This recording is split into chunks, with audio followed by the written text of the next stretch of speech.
आएगी वो नहीं आएगी, कितना कुछ भी कर ले, यदि पतिव्रता स्त्री है उसको कोई कितना कुछ भी करे, वो बोलिए डग सकती है इधर से उधर, कहीं कुछ भी नहीं हो सकता। हाँ, उसको क्रोध आ गया तो जला और देगी, इतनी शक्ति होती है। तो डगे न शंभु सरासन कैसे, कामी वचन सती मन जैसे। रावण ने कहा बाणासुर से, बैक हो। बाणासुर बोलो क्यों? बोले इसमें हैवी करंट है, इधर विवाह के लिए आते क्या मरने के लिए? रावण भी गया। अब राजाओं ने कहा एक काम करते, एक एक गए धनुष नहीं टूटा तो फिर क्या करें? गठबंधन करते हैं। हाँ, जब एक से नहीं उठ रहा है कहीं गठबंधन करें, सब राजा एक साथ जाएंगे। तो ठीक है, सब राजा एक साथ जाते हैं। गोस्वामी जी लिखते हैं कि भूप सहत दस ये कई बारा,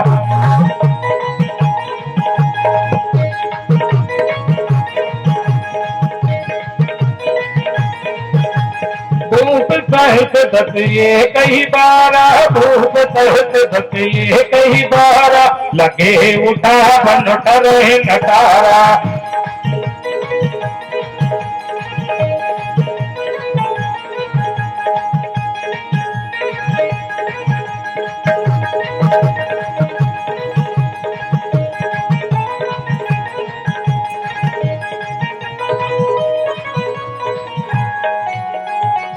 भूप सहज दस एक ही बारा, लगे उठावन करे नटारा। 10,000 राजा एक साथ गए। अब जब 10,000 राजा एक साथ जाएंगे तो धनुष कितना लंबा था? धनुष कितना लंबा? 10,000 राजा बहुत होते हैं, एक साथ गए। तो गोस्वामी जी ने इसका प्रमाण दिया है, दाहिन दियो पिना, यानी धनुष में जब भगवान जाते हो तो छोटा होता है धनुष। 10,000 राजा ना तो कैसे धनुष को पकड़ेंगे? दाहिन दियो पिनाक, यानी धनुष में बढ़ने और कमने की क्षमता थी। 10,000 राजाओं ने एड़ी चोटी का दम लगाया, धनुष नहीं टूटा, हार करके सब बैठ गए। जनक जी को क्रोध आया। जनक जी कहते हैं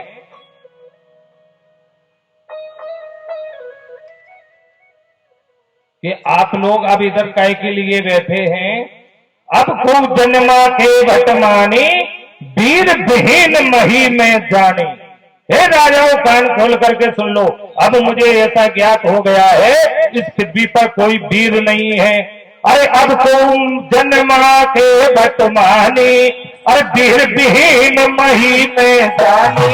सजावात निज निज गह जाऊं, लिखा नहीं देह बिगाऊं।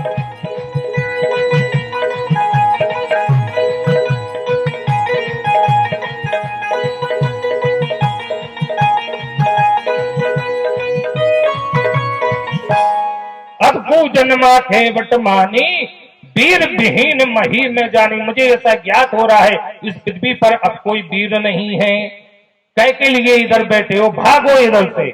सजाओ आस निज निज गह जाऊं, सजाओ आस निज निज गह जाऊं, लिखा नहीं वे देह बिबाऊ। अच्छा, राजा जो मूर्ख राजा थे उनने सोचा कि ऐसा है जो ये निज निज गह कह रहे हैं तो कल कुछ प्रोग्राम होगा, इसलिए महाराज जी ये बता दीजिएगा हमारा रूम नंबर कहाँ है, चाबी कहाँ है, कि रेस्ट हाउस में रुकना है हमें या गेस्ट हाउस में? जनक जी बोले ना कहीं रेस्ट हाउस है ना गेस्ट हाउस है, सीधे बोरी बिस्तर बांधो रेलवे स्टेशन जाओ। कै के लिए इधर आए थे? धनुष तोड़ने के लिए। बोले टूटा नहीं। बोले क्यों नहीं टूटा? एक राजा बोला सुनो महाराज जी, आपने अभी क्या किया है? लिखा नहीं वे देह विवाह। जब आपकी पुत्री का, सीता जी का विधाता ने, ब्रह्मा जी ने विवाह नहीं लिखा तो हमको क्यों दोष दे रहे हो? पहले ये बात कन्फर्म कर लो। जनक जी ने कहा मूर्खो, ये पूछना है ब्रह्मा जी से पूछो।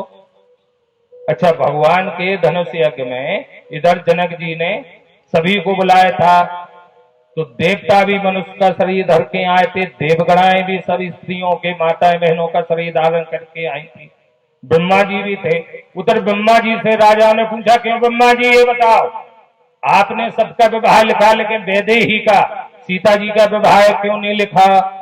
ब्रह्मा जी कहते, मूर्खो, तुम्हारे भाग में नहीं लिखा। फिर राजा बोले, किसके भाग में लिखा? ब्रह्मा जी कहते हैं कि जय बिरंच रजसी समारी,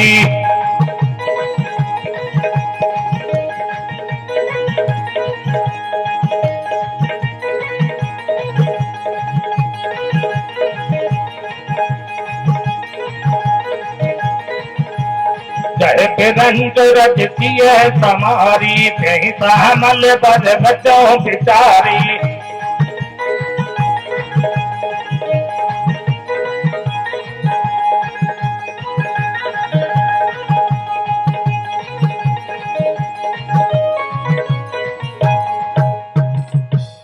जय वरिंच रजसी समारी, तेहि सामल पर रचो बिचारी। अरे मूर्खो, आपके भाग में नहीं लिखा हुआ है। राजा बोले, तो हम देखते हैं किसके भाग में लिखा हुआ है, हम कहीं नहीं जाएंगे। अब राजा बैठ गए।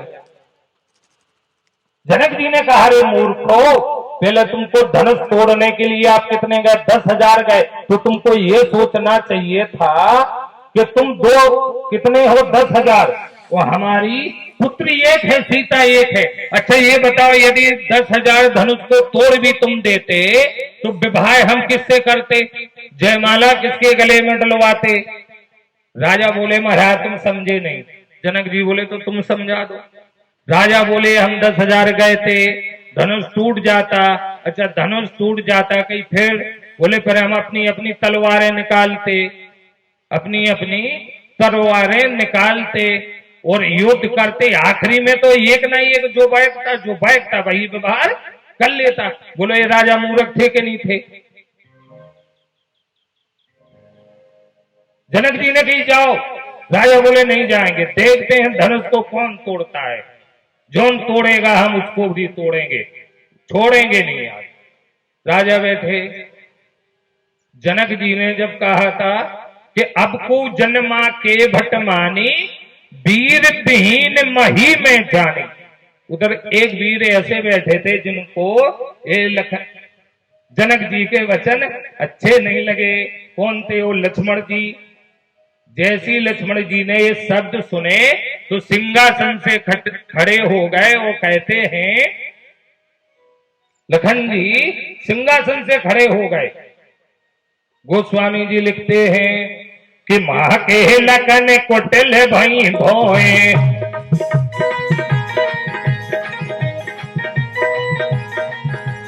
मां के लखन कुटिल भई भोए, मां के लखन कुटिल भई भोरे, लख पद फरकत नयन सोए।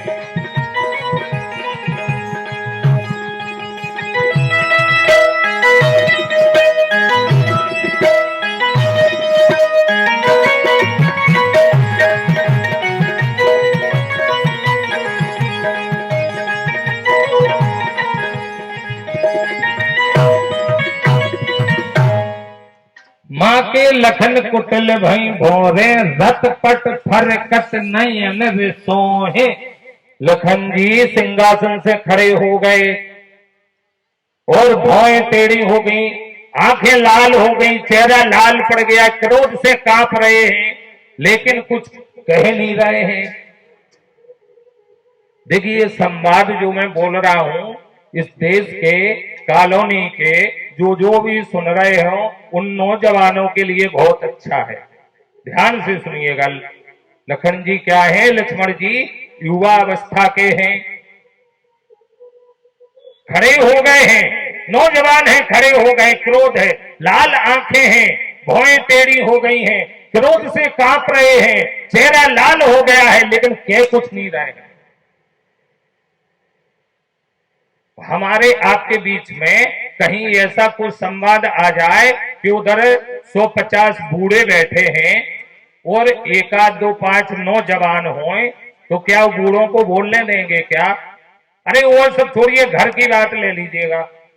नौजवान बूढ़ों को आजकल बोलने कहां देते हो, बूढ़े कहीं बोल भी जाए तो कहते हैं आपने तो हमारा मूड ऑफ कर दिया। यदि बूढ़े बेचारे कहीं बोल भी जाए तो कहते हैं आपने तो हमारा मूड ऑफ कर दिया। अच्छा, इनका मूड ऑफ बूढ़े करते हैं, फिर कोई ऑन भी तो करता होगा। हाँ, इनका जब मूड ऑफ बूढ़े करते हैं, भाई नौजवानों का मूड ऑफ बूढ़े करते हैं तो कोई ना कोई तो ऑन करता होगा। भाई जैसे कि घर में स्विच है तो किसी ने ऑन किया, फिर उसको ऑफ भी करना है, ऑफ है तो ऑन भी करना है, दोनों सिस्टम रहते। जब बूढ़े इनका मूड ऑफ कर देते हैं तो फिर इनका ऑन भी कोई ना कोई करता होगा। तो देखो मेरी समझ में तो ये कह रहा है कि जब बूढ़े इनका मूड ऑफ करते हैं इनकी पत्नियां ऑन करती होंगी।